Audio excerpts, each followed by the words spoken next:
What is the case for guided pathways? Incredibly important question, and every single college needs to find ways to come up with a credible response to the question, why should we do pathways? And so it begins with data.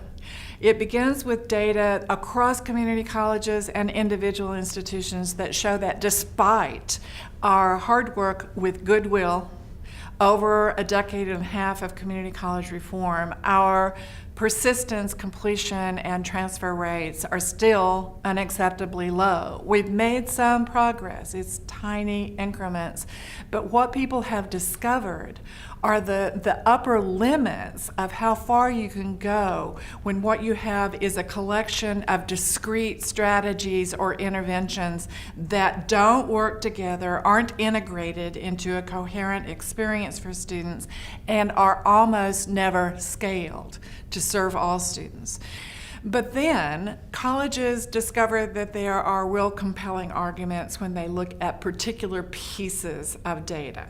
For example, I'll give two examples of data points that are pretty compelling. One of them is that when you ask colleges to calculate the average number of credits earned, and I'm going to say college level credits earned, not developmental education, credits earned by associate degree graduates from their institution, then you get this startling information. And we don't have a national average because most people don't look at these data, but in the colleges that we have looked at, the data for a 60 credit associate degree are typically in the range between 85 and 95 credits earned by associate degree graduates, and we see colleges where that average number is as high as 104, 110 credits earned.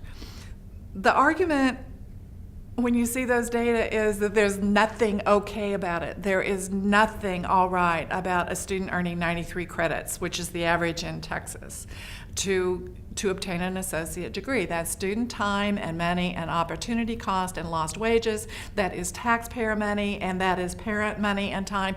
And it's also, and importantly, loss of Pell Grant eligibility, so that even if they transfer, they're not going to have enough Pell Grant funding left to enable them to complete a baccalaureate. So that's a very compelling statistic for faculty. The second one is related, and it is looking across American higher education, both community colleges and universities. The most common outcome of American higher education is accumulation of credits and debt, but no credential. Not okay.